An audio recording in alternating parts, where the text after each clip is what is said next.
Urmo Aava on niivõrd kõva rallimees, et raha tuleb ustest ja akendest, aga paraku pole seda raha veel nii palju, et ükski meeskond hakkaks talle kunagi sõna otses mõttes praegu vähemalt lähitulevikus palka maksma. Selleks ongi vaja toetajaid.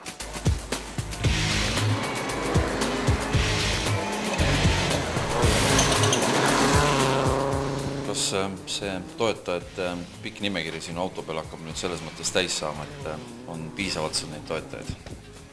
Toetajaid alati võib rohkem olla, et ralli on selline ala, kus me suudame kõik raha ära kulutada ja alati jääb puudu.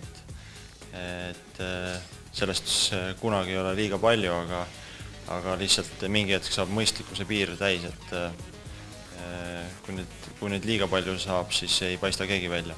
Me oleme Urmo Aava tegemisi jälginud juba mitu aastat ja Urmo Aava on päris kiiresti tõusnud ralliasjade tippu. Me nagu siiralt usume, et Urmo suudab lähiaastatel võidelda võrdväärselt kõikide WRC tipptegijatega ja me tahame ta teed sellel teel toetada.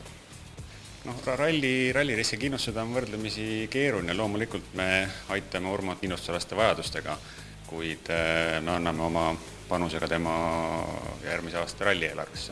Kuidas see kindlustus välja hakkab paistma? Kindlustus paistab väga hästi välja, aga loomulikult iga partner tahab alati rohkem välja paista, et see on loomulik. Mis sind hakkab siduma e-kindlustusega? Kas tuleb suur rahavoog või kindlustatakse sul uud ja kondid? Nii üht kui teist, et esmane vajadus loomulikult, et rallit sõita on vaja raha ja e-kindlustus sellega aitab ja loomulikult nemad muretsevad ka selle eest, et nii mina kui Kuldar saaksime rahulikult oma tööd teha ja oma tulemusele keskenduda. Kas oli väga raske nende härrasmeestega kokkuleppele saada? Ütleme niimoodi, et tegelikult isegi võib-olla meie tiimi ajaloos kõige kergem sellest, et tuli kuidagi töö käigus ja iseenesest, et väga ei pidanudki veenma. Sinu järgmise aasta tegemistest on kõik väljaanded võimalikult kirjutanud ja erinevas kontekstis ja kuidas siis on? Istud sa selle uue Suzuki Vertsu rooli? Ma arvan, et see on võib-olla suhteliselt ebatõenäoline, aga mine sa tea, et täna me ei saa rääkida, mis autoga me 2008 aastal sõidame. Täna me peame tööd tegema selle nimel, et meil oleks need vahendid, et me saame sõita ja küll me selle auto siis ära valime.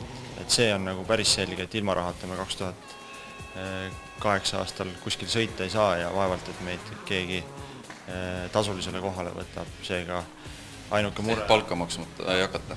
Kindlasti mitte, et ainuke mure on 2007 aastal hästi sõita ja teha nii palju tööd 2008. aastaks, et oleks vahendid olemas. Me oleme eelnevalt toetanud noori motosportlasi, kaasa arvatud Henri Remmat, samuti oleme toetanud Eesti Tenniseliitu, noori squashi-mängijaid ja ma loodan, et lähiaastatel lisandub sinna veel lubavaid sportlasi. Või kahtlemata Urmo toetus on meie jaoks kõige suurem ja arvestatavam. E-kindlustus on saavutanud Eestis väga suure turuosa. Me oleme kõige suurem kindlustusvahendaja ja tahaksime kahtlemata laieneda Eestist väljapoole. Ja esimesed sammud selleks on tehtud Läti-Leedu suunas, kuid tegevus käib ka järgnevate riikidega. Kui Urmo alustas oma karjääri 1997. aastal, e-kindlustus alustas 2001. aastal, et ma siiralt tahaks järgneva 5 aastaga jõuda Urmole järgi ja saada maailma tipptegijaks kindlustusvallas, nagu Urmo on saanud tipptegijaks rallivaldkonnas.